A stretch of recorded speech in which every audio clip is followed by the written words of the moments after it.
After breathing, winning is the most important thing in my life. Breathing first, then winning. It's not about having the desire to win, it's about being prepared to win. Welcome back. Today we have another set of interesting facts for you. This time, it's about gaming industry decisions that went wrong. Mobile and computer gaming emerged and flourished in their own fields. King, the studio behind Candy Crush, has made hundreds of millions of dollars contributing to the game industry's tug-of-war for consumer attention. There are a few businesses that never had a chance for every successful one. Even corporations that once boasted of large profits have seen their revenues evaporate in the blink of an eye. We've compiled a list of 10 video game firms that have died as a result of poor decisions. Lionhead Studios is number 10. Lionhead Studios was a promising video game developer that went bankrupt owing to low sales. In 1996, the firm was founded by Peter Molyneux, a gaming industry veteran. Lionhead Studios is best known for creating the Xbox-exclusive Fable series,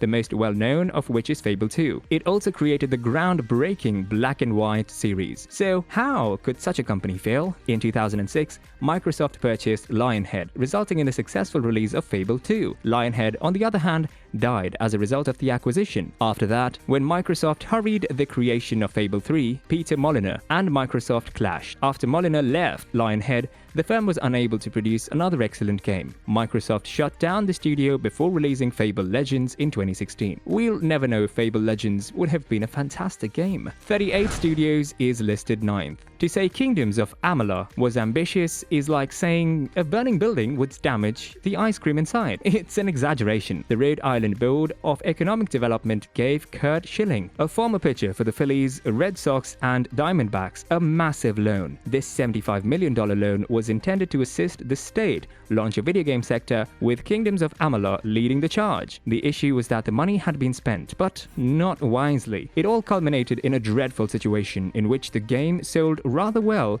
for a new IP, but it was a self-fulfilling prophecy. No matter how well the game sold, there was no way to return the $75 million.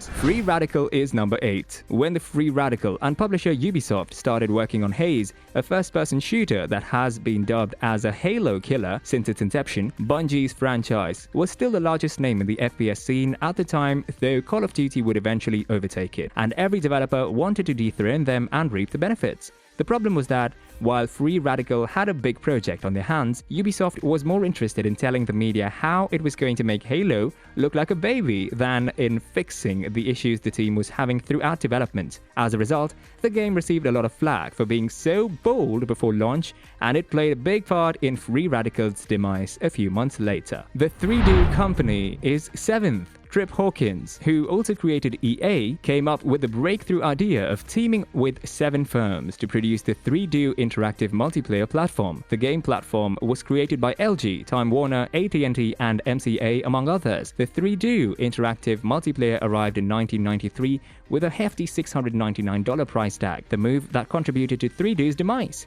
The company worked as a third-party developer for a short time, and its most well-known release was The Strange Army Men. Due to poor sales, 3Do declared bankruptcy in 2003. Number 6 is LucasArts. LucasArts didn't last long as a publisher despite being founded by the man who invented Star Wars. The LucasArts company was founded in 1982 by George Lucas. For a variety of systems, the studio developed numerous Star Wars and Indiana Jones games. With a total cost of over $200 million, Star Wars: The Old Republic is one of the costliest games ever developed. It suffered from a death-inducing lack of direction until Disney and Lucasfilm bought it out in 2012. Disney had its way with the game studio, laying off a large number of employees and scrapping 2 close-to-release products, Star Wars 1313 and Star Wars First Assault. LucasArts did not succeed as a game creator, yet it is still publishing. Number 5. Atari. Atari is the granddaddy of video gaming. They started it all, but finally fell behind. Atari, which was founded in 1972, was a huge hit right away. Pong and Asteroids were among the hundreds of games developed by the business. In the 1990s, Atari struggled to keep up with the competition. The Jaguar fell short of the console's expectations at the time. Atari filed for bankruptcy in 2013, resulting in its death due to a lack of sales sales and a steady decline. They were mysteriously reborn in 2014 with an odd emphasis on social and casino games. Number 4 is Silicon Knights. Silicon Knights, founded in 1992, was the developer of popular games such as Blood Omen, Legacy of Kain, and Eternal Darkness, Sanity's Requiem. Metal Gear Solid: Twin Snakes, a remake of the renowned PlayStation game released in 1998. The game received mixed reviews and poor reception in the marketplace. The court found that Silicon Knights used Epic's code to develop X-Men Destiny, which they did not have permission to do. Epic won the lawsuit and Silicon Knights were forced to pay millions of dollars, forcing the company to close. Number 3. Tiger Telematics. Because of its strange story, Tiger Telematics made it to the top of the list.